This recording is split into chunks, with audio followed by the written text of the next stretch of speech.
Right now at 5, KDOT invites the public to an open house to discuss the future of US 69 highway. We got a bit of a chilly start, but seasonably chilly out there. Clear skies, a nice warm day ahead of us. So look at that forecast, get you out the doors coming up. Plus, the community comes together to help Missouri Southern students dress to impress. The 4 states' most watched news starts now. Well, good morning and welcome to the KOAM Morning News. It's 5 a.m. I'm Elise Snowy. I'm Chris Warner. It is now Thursday. It's February the 27th. One more day of this month left, and then it is March. And we'll have to see how March comes in for us. Yeah. It comes in like a lion or lamb, whichever way. Right. Hopefully we'll not see. Too bad. Yeah, hopefully not too bad. But this week really hasn't been all that. But even yesterday, I mean, it was a bit chilly. The breeze was a bit cool. Chilly in February like that. That still wasn't bad. Yeah. Today, going to be even better. More sunshine out there. Just a beautiful, glorious day. Not much to tell you. And sometimes that's the best. No news is good news, and sometimes that's the best. So let's take a look outside. Downtown Pittsburgh, again, we're looking pretty good. Clear skies across the area. Those clouds have rolled on out of here. And of course, that's why it got a little bit on the cold side for us last night. But again, it was seasonably cold. Our lows where they should be. MoDOT camera, 20th and Range Line in Joplin, looking back to the north. Also looking fairly good this morning as well. On to the future track. There is virtually nothing to show you other than pleasant temperatures and clear skies. I do want to remind you, we will have some gusty winds today, tonight, and at least into tomorrow. But that's the only trade-off we have in exchange for all this sunshine and just absolutely beautiful weather. Temperatures this morning, again, seasonably cold. So you definitely want a jacket, but we're mid-upper 30s for just about everyone. A little warmer Bentonville and Newada, but otherwise, again, seasonable start to the day. Kids getting on the bus, light jacket possibly necessary depending on how your kids handle the cool weather. Upper 30s, west winds 5 to 10. Those winds will be increasing out of the northwest, start gusting upwards of 25 and be sustained anywhere from 5 to 15. Sunny though, take a look at that, 63 when that bus brings the kids back home. At our highest today, most of us should at least make the low to mid 60s. Some of our northern counties, maybe some upper 50s, but still above average. And that's the nice thing. Not significantly so, but above average nonetheless, sunny and breezy. It'll be breezy tomorrow and still sunny, and not too bad for Saturday. And then we're still watching some rain chances next week. Details on all of that in the weekend forecast here in just a few more minutes. Lise? All right, Chris, thanks. Well, some unfortunate news out of New Mexico this morning. Legendary Oscar-winning actor Gene Hackman and his wife Arakawa were found dead in their New Mexico home. The Santa Fe County Sheriff's Department says Hackman, his wife, Betsy Arakawa, and their dog were found dead inside their home Wednesday afternoon. The Sheriff's Department says there is no immediate signs of foul play, but the cause of death for the couple remains undetermined. He was 95 years old. Arakawa was 63. And to be the first to see breaking news, weather, and sports, you can download the KOAM News app. It's available free of charge in the Apple App Store and the Google Play Store. Just search for the KOAM News app. Well, changes are coming to Highway 69 in Crawford County. Now, it's part of a discussion that started more than 2 decades ago. Yesterday, members of the community gathered for the first of several Phase 2 input sessions. KOAM's Melissa Alexis has more on what was discussed and what plans could be in store for the highway.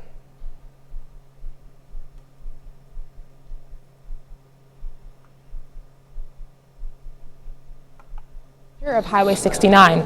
Members of the community came out to give their opinions on what they think could improve the highway. To make my opinion known again today. Bert Patrick is a Pittsburgh resident that attended KDOT's open house about Highway 69.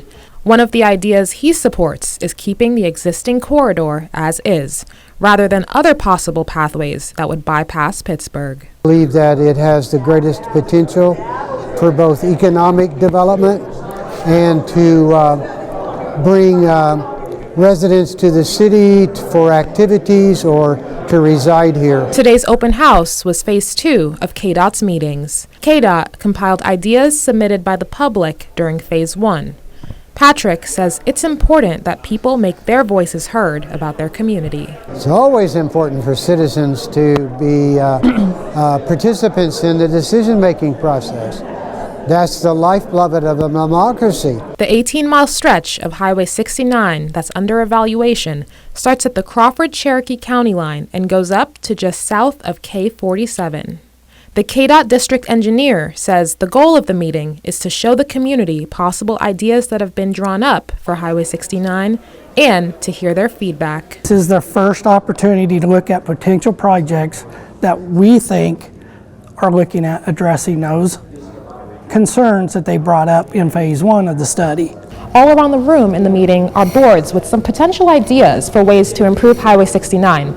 This particular board mentions adding turning lanes. The ideas that we've come up with to improve the safety along the corridor and to improve the traffic flow, which were the two major items coming out of phase 1 of this study that the locals wanted us to address. KDOT plans to present a list of potential projects for the community to vote on next fall. Reporting in Pittsburgh, Melissa Alexis, KOAM News. Now, if you missed yesterday's meetings, KDOT is hosting more open houses today at Sacred Heart Catholic Church in Frontenac and Northeast High School in Arma. And for many, purchasing a home comes with a lot of factors to consider: time, money, and the impact of inflation. Now, despite the challenges, experts from Joplin and Pittsburgh believe that buying a home is still a smart choice, even in today's economic climate. Now, we spoke with them to find out why they think it's a good idea to take the plunge into home ownership. Renting, it makes sense to buy because the cost of rent is just astronomically going up and up and up. And so those landlords have to cover extra costs. So yes, inflation does stink. It does stink to pay 7% interest rate when we were used to 3% interest rate a few years ago. But if you look at the historic average, I mean, we're still quite a bit less than what it was in the 80s. Now, if you're a new buyer, Pink says having at least $5,000 saved up and a credit score of 580 will put you in a good position to buy a home. The Jasper County Courthouse received a well-needed repair yesterday. Crews placed the motor, brake, and gears on the 108-year-old elevator. Now, the parts were so old they had to be specifically manufactured. Crews had to open the roof of the 130-year-old courthouse so the parts could be lowered in with a crane. Now, the elevator has been out of service for at least 7 months, which made access to 3 upper floors difficult for some. Now, officials say it's unknown how long the repairs will take. And an estimated 10,000 garments were donated to this year's Dress to Impress event at Missouri Southern.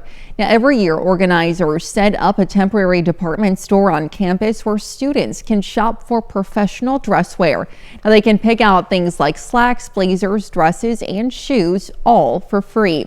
Now, volunteers from the community help students find the right sizes and give them advice on what's best to wear. The fact that professional clothes are more expensive, and in a college student budget you don't necessarily have the money to spend $50 for example or $100 on a pantsuit outfit or a professional outfit, so it's really nice to have this opportunity. It's estimated more than 350 students found professional clothing at yesterday's Dress to Impress. Now, since the event started more than a decade ago, organizers say they've helped more than 3,000 students prepare for the future. And that's a look at this morning's top stories and weather in our first 7 minutes, coming up on the KOAM Morning News. Well, Pittsburgh State played its second to last home games of the year. We'll have those details. Plus, the first time in more than 5 years, North Korea has opened its doors to tourists. And we have a mild and sunny day today. We'll have what to expect with Chris Warner in the Skywatch Weather Center. You're watching the KOAM Morning News. We'll be right back.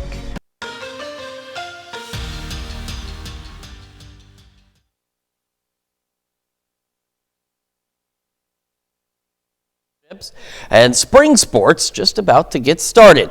Yesterday afternoon at Pittsburgh High School, a couple of Purple Dragons signing national letters.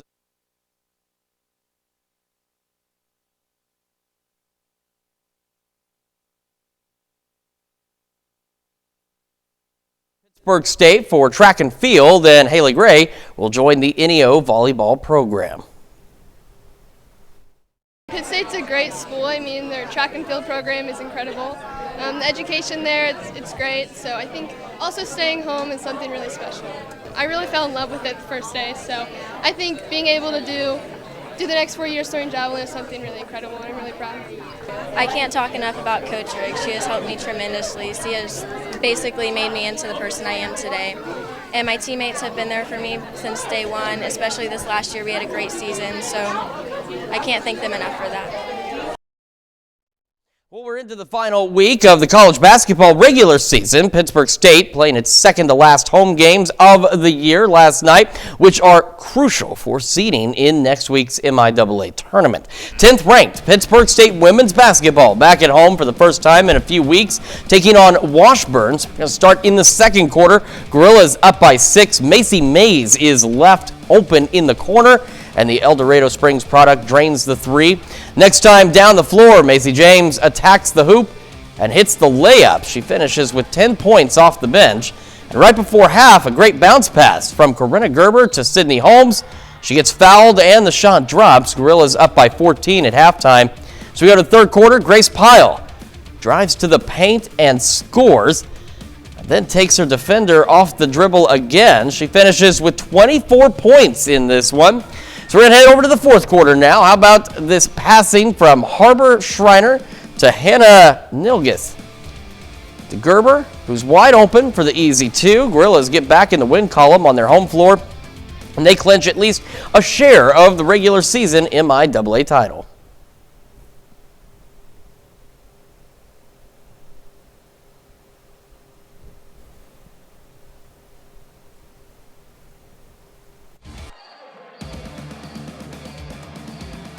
Huge upset. Gorillas host Washburn, who's ranked number 4 in the nation. Ichabods land the first few punches, opening possession of the game. Braden Shorter is left open from the top of the arc and drains a 3. Couple minutes later, Shorter from the corner. That's good. Washburn takes a 7-point lead, but the Gorillas would respond.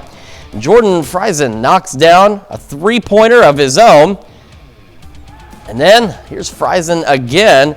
Going ISO, he pulls up from 15 feet and gets the friendly roll. PSU pulls within 5.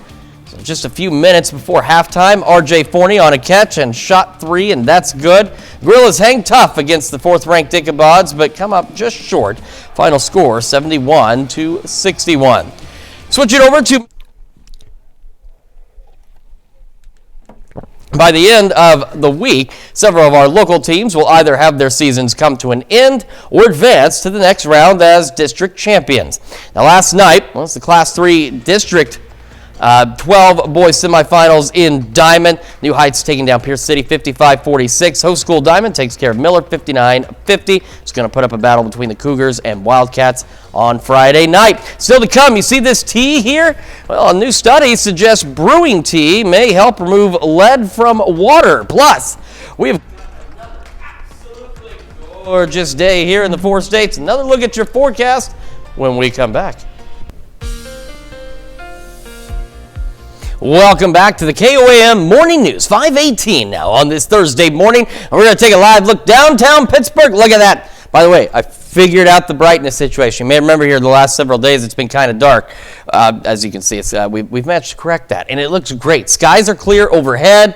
I've got just a beautiful day out there. Now, we're cold this morning. Don't get me wrong, but we are seasonably cold. We're right where we should be. MoDOT camera 20th and Rangeline also looking pretty good this morning. Just a few cars out there. Of course, before too much longer, there'll be more cars than we can count.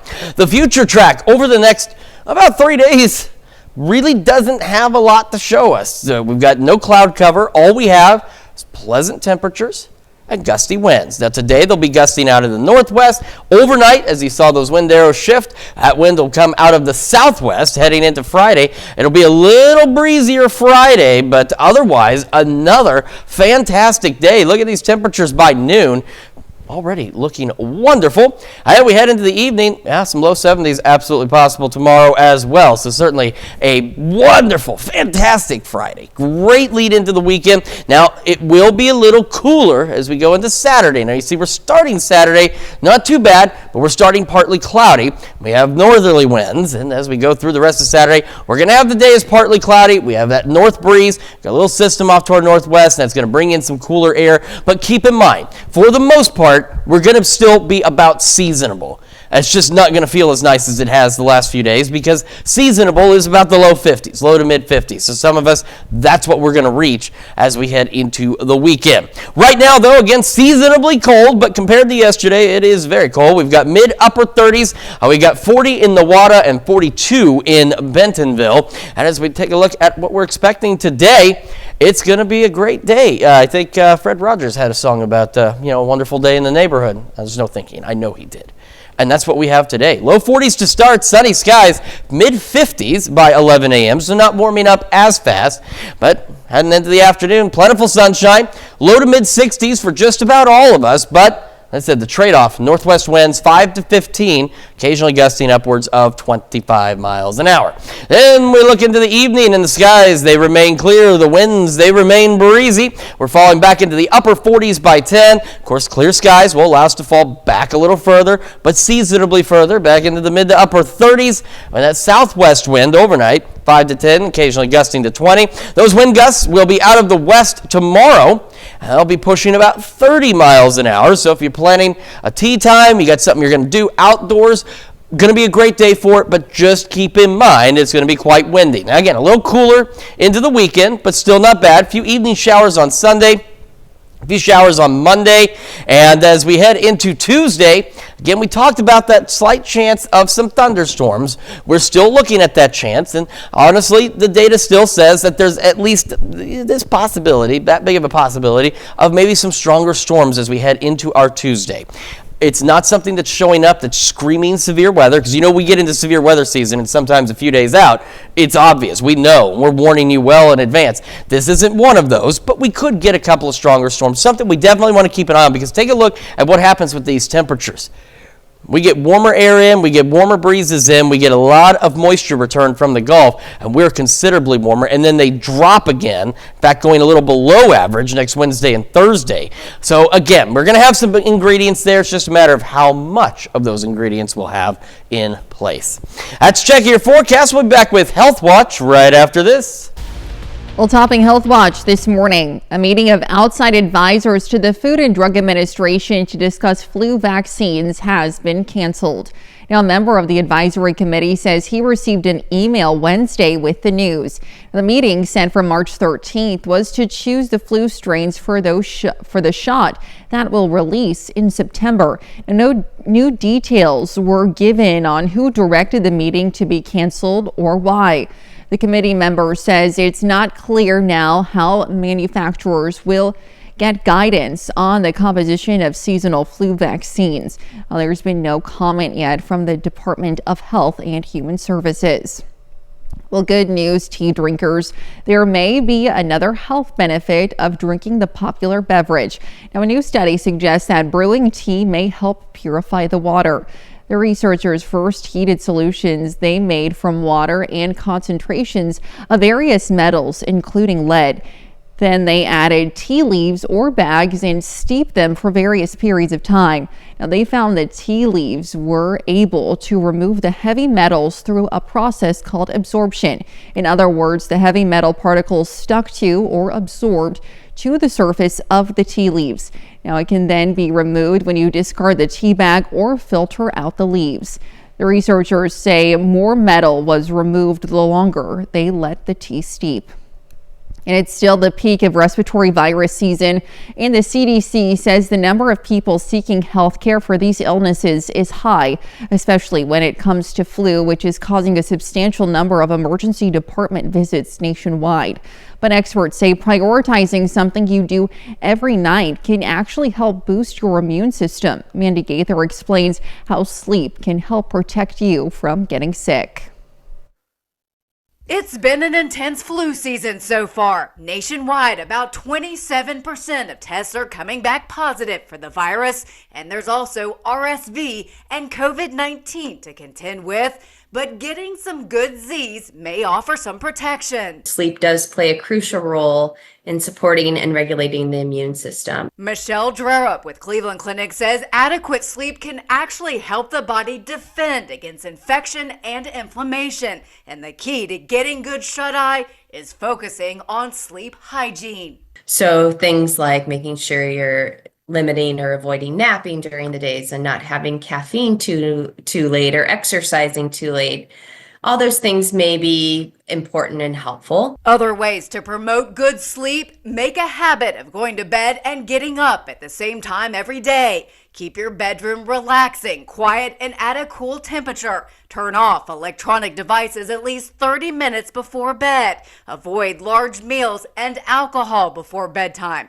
Drerup says to also only use the bed for sleep and allow time to wind down. The crux of it for a lot of people is that sleep is a natural process, and we don't want to force it or put a lot of effort into it. That actually makes it harder to fall asleep. And if you're having persistent sleep problems, Drerup says to see a doctor. There are treatments that can help. For Health Minute, I'm Mandy Gaither. The CDC says there are other health benefits of sleep as well, including lowering risk of chronic conditions like type 2 diabetes and heart disease. It can also help a person stay at a healthy weight and reduce stress. And that's a look at some of today's top health stories. You're watching the KOAM Morning News. And we've got ourselves, again, another beautiful day out there. Cold start, though. We'll have a full look at your forecast when we come back. Right now at 5:30, the Joplin Public Library reaches out to the public with an adult literacy program. And we've got a beautiful day ahead of us. It is cold, but it is seasonably cold. We'll have a look at that forecast, get you out the door. Coming up. Plus, high school students from across the region head to Pitt State for an automotive competition. The 4 states' most watched news starts now. Good morning and welcome to the KOAM Morning News. It's 5:31. I'm Elise Snowy. And I'm Chris Warner. It is Thursday. It's February the 27th. One more day of February. Yes. And then we're in March, the unofficial start to spring, if you will, because it's kind of what we associate March with. March, though, will eventually start spring for us. And, of course, that also means storm season will be around the corner. Of course. But not today. Yeah. Today's going to be a great day. And it's been great. Yeah. Talking about the just briefly, I know we'll touch on it again today, the whole Gene Hackman situation. It's so sad. It truly is. I remember, I think the first thing I ever saw him in was the Poseidon Adventure. And I saw him in Crimson Tide. And I'm telling you, between those movies, he screams very well. He does a lot of shouting, but fantastic actor. So very loss. Yeah. Tragic news this morning. But I'm going to try and put a little light in your day. We got some sunshine on the way. Let's take a look outside downtown Pittsburgh. Of course, no sunshine right now because we're not in one of those parts of the world where we get daylight for several hours or several days in a row. But still, looks great outside. We've got clear skies overhead. It is cold. But as I mentioned, it's seasonably cold. MoDOT camera 20th and range line looking back to the north. A few more cars out there. I noticed that too. The last couple of days, a few more people on the road early in the morning. Maybe because it's been so nice. You want to get an early start. You want to enjoy the nice weather, but at the same time, you got projects you need to do. Get an early start. Get through as much as you can while you can, because you never know what Mother Nature is going to throw at you sometimes. But by noon, nothing out there except clear skies, gusty northwest winds, and temperatures above average. Not significantly so, but still above normal for us. But with the clear skies overnight, we'll fall back to seasonable lows tonight. So another chilly night ahead of us. Right now, here's where we're sitting. Mid-upper 30s across the region. We've still got 40 in Newada and 42 in Bentonville. So kids getting on the bus, depending on their tolerance for the cold and what you as a parent think they should be doing, they might need a jacket. 38, sunny skies, west winds around 5 to 10 miles an hour. When that bus brings them back home, those winds are going to increase a bit. Northwest at 5 to 15. With occasional gusts to 25 and right around 63, and that's about where our highs are headed today. Low mid-60s, again, clear skies, warm, breezy, an absolutely beautiful textbook March day. This nice weather will continue tomorrow. It will still be windy tomorrow. We'll have a look at that, the weekend forecast, and next week's rain chances here in just a few more minutes. Elise? All right, Chris, thanks. Well, Chanute FFA members participate in their first labor auction. The newly chartered Chanute FFA alumni and supporters chapter hosted last night's event at the Chanute High School. Attendees bid on projects made by Chanute FFA members in the silent auction. Now, for the labor auction, students donated their time to help on the winning bidder's farm, ranch, or business. There is a table that we made, and that was, we got a wooden spool and then we stained the top of it and then welded a piece. We plasma cut some pieces out and then connected it to the top. And then there's also a post driver, and a lot of those are just projects students have done throughout the year, and some of those competed at Kansas State Fair. Now, the funds raised will benefit students through the establishment of a senior scholarship program and will also support activities and opportunities for students in Chanute FFA. Well, gearheads came to compete at the Crossland Technology Center in Pittsburgh yesterday. The center hosted the annual automotive skills competition. Now, high school students from across the region fought it out for prizes and scholarships courtesy of the Pitt State Automotive Technology Program. Now, event organizers say the competition presents real-world skills for these students. The task. So they have to, the biggest part about anything we do in automotive is reading the instructions and understanding what we're supposed to do with them. We've got vehicles today with 65 plus computers on them. You best know how to read a flow chart and understand what we're supposed to do. Yesterday marked the 6th year of the competition. And the Pittsburgh Public Library hosted its monthly iCraft program yesterday.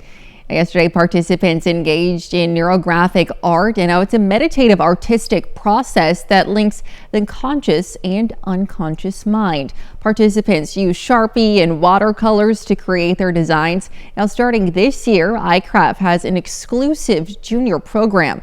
iCraft hosts each program every month. In a program about snow that just happened to be snowed out a few weeks ago was rescheduled for yesterday.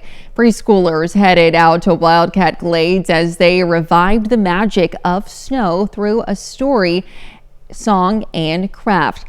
Now, the book they read was A Thing Called Snow, following critters as they experienced snow for the first time. Just need to learn what's out in the real world. They need to see what's out in their yard and see what's out in their backyard or the park. And this place, Wildcat Glades, is an outstanding place to come. Just outside, we have a nature area where they can play in sand and just do all kinds of fun things. Now, this is one of many ongoing Preschool Connections programs hosted by Wildcat Glades.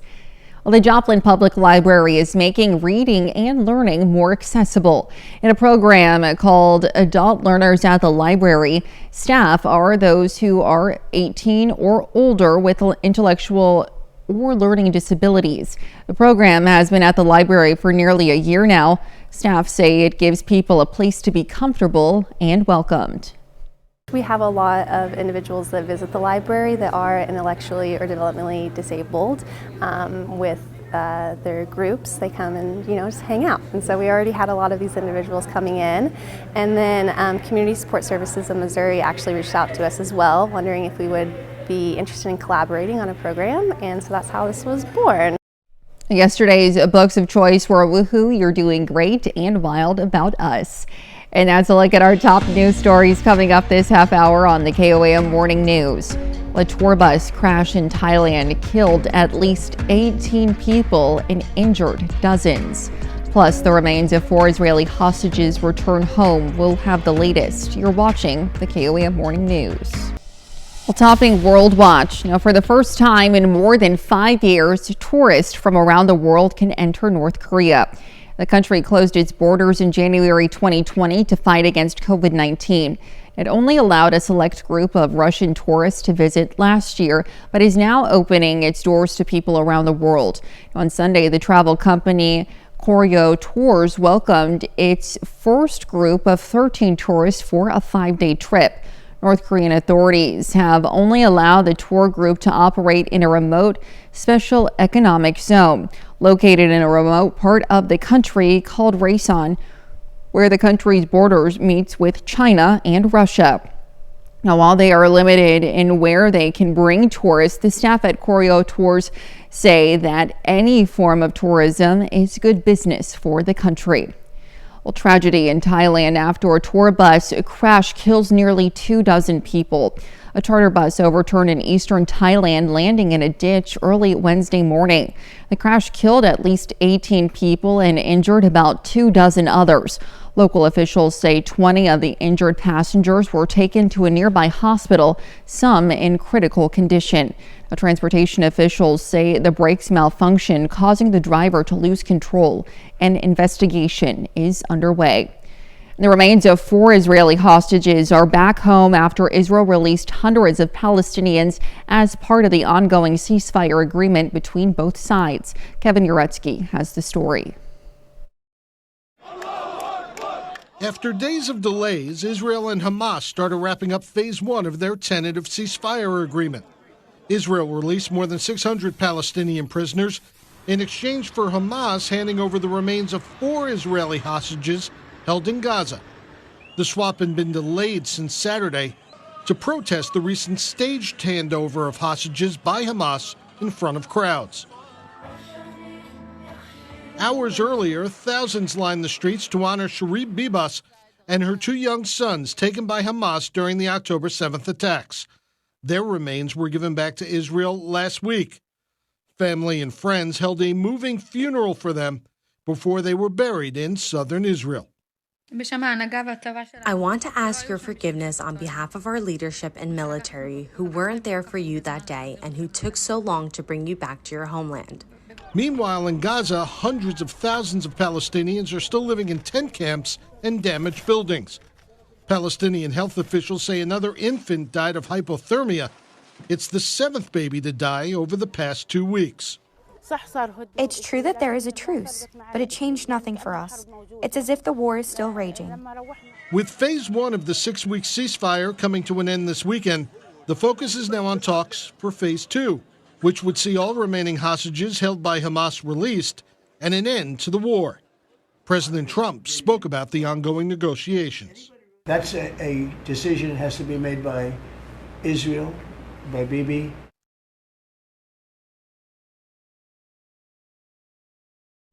And that's a look at some of your biggest headlines from around the world. We'll be right back. Welcome back to the KOAM Morning News. It is 5:45, about to be 5:46 on this Thursday morning. Take a live look downtown Pittsburgh. Clear skies overhead. It is cold outside, but it's seasonably cold. I'm sure you're tired of hearing me say that. I only say it's seasonably cold. Just remind you that our temperatures now, while they feel a lot colder than where we have been, are right where they actually should be for this time of year. MoDOT camera 20th and range line in Joplin looking fantastic as well. The future track itself, I'm going to tell you what, I'm not going to spend as much time on the future track over the next couple of days because other than the winds shifting direction and the temperatures being a little warmer tomorrow, there's really not much change here. We've got clear skies, gusty northwest winds today, initially southwest winds tomorrow, and they'll gradually switch out of the west, and they'll still be, as you see those arrows moving, they'll still be quite gusty, and again, it'll be a little warmer tomorrow, a little closer to what we saw Monday and Tuesday. Maybe not as warm, but pretty darn close. What I do want to spend time with you on is next week's thunderstorm chances and the rain chances, which we'll get to in a moment. First, this is a map of temperatures. Just about all of us into the upper 30s. Neodesha, Parsons, a little colder at 31. We got Newada at 40 and Bentonville at 42, at a little warmer. But otherwise, pretty seasonable, pretty close to normal for us this morning. Going through the day, sunny, sunny, sunny, sunny. And I like sunny days. I do enjoy, snow, some thunderstorms, some rain, something going on. I don't mind that. But sunny days are nice because in our little system here where we build all this, it's alphabetical. And clear day is the name of this sunshine, and it's the very first thing in the list. So when you're putting in sunny, it's super fast. Low 40s to start, mid 50s by 11 o'clock this morning. Our highs today going right about the low to mid 60s, plentiful sunshine, and those northwest winds gusting upwards of 25 miles an hour. Heading into the evening, skies will continue to be clear. Because they're clear, we're going to get cold again, but right about where we should be. But upper 40s by 10, upper 30s overnight tonight, southwest winds gusting to 20. And those winds winds will begin to gust a little higher on Saturday. So here's a look at what we've got. By Monday, clouds increasing. Could have a few showers on Sunday. Could have a few morning showers on Monday. Otherwise, we're just looking at mostly cloudy skies through the day on Monday. We'll be cooler, but again, seasonable with our temperatures at or just a hair above normal. And you see, not a lot of change. We don't cool off a lot going from Monday night into Tuesday morning. And so what we have to watch is how much moisture return we can get. It's been a while since severe weather season, or for those of you maybe new, the moisture, that's the energy that we need to feed thunderstorms. And even just regular thunderstorms, we got to have some kind of energy. It looks like we're going to have some in place for some thunderstorms as we go into Tuesday. The question remains as to how much. Now, at this point, there is a severe threat highlighted, but it is well off at this point to our south and east. It doesn't include us. It's not even close to us. So that's some good news. But it is still something that we'll keep a close eye on because it'll last for a while, and we just have to see just how much energy we can get for showers and storms throughout the day on Tuesday. So a lot to still keep an eye on. We may just get some good old-fashioned thunderstorms, so something to just rumble around. But there's at least a small chance still we could get some stronger storms. So we'll keep an eye on it. Again, upper 60s, low 70s tomorrow, 50s Saturday, Sunday, and Monday. Then that's the other thing we're watching. See how things really ramp up temperature-wise by Tuesday, and then they drop off again heading into Wednesday. So we'll keep a close eye on that for you and keep you updated as we get a little closer to Tuesday. Otherwise, at least between here and there, got some pretty decent weather ahead of us. Let's check your forecast. We're back with more right after this. Well, one person's trash is another woman's treasure. An artist from Maine has traveled to the U.S. gathering litter to turn into something beautiful. Logan Hoffman has the story. So the trash itself is a portrait of the landscape. It all started when Bangor native Mariah Reading drove cross-country for a job. I decided to just pick up as much trash at each national park that I could, and then use that trash in order to create art specifically about that park. Her art has garnered national attention on social media. I hope that people also see that they can use materials that are right there on the ground, right there in their house. That's as she's inspired by nature, not only in her artwork, but in her hobby of cold water swimming. It's just like a normal pool meet, but in 32-degree water. Mariah and her friend were on Team USA for this year's Ice Swimming World Championship in Italy. I did break like 2 world records in my age group, but I was behind another person in my age group. So they were able to claim the world record, but it's still pretty cool. She has a message for young artists.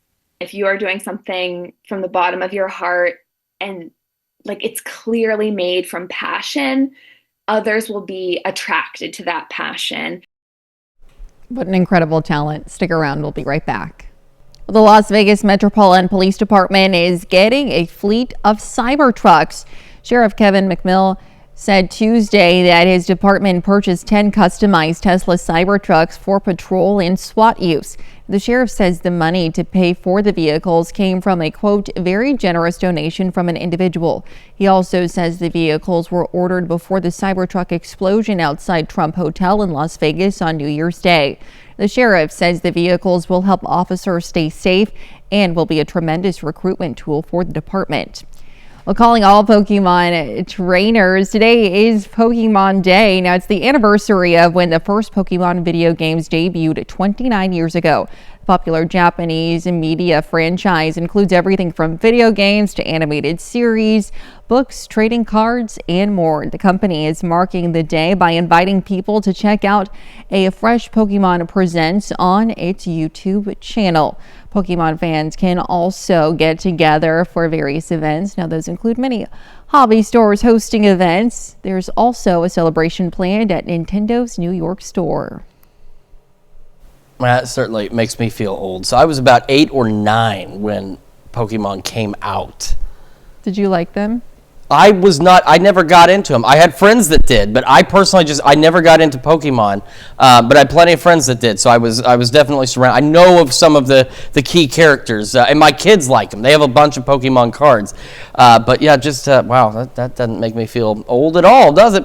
All right, let's take a look at what we've got that'll make you feel young as when the world was new. Low 40s to start, mid 50s by 11 a.m. Sunny skies. It will be breezy, but we're going to be mild. Low to mid 60s, northwest winds, occasionally gusting to 25. Clear skies continue through the evening. Upper 30s overnight, southwest winds gusting to 20. And while those west winds are gusting to about 30 tomorrow, but upper 60s, maybe some low 70s. A little cooler, but seasonably so through the weekend. Showers start rolling in. Could see a few thunderstorms on Tuesday, and then we get a little cool following that. That's a check of your forecast. We'll be back with more of the KOAM Morning News right after this.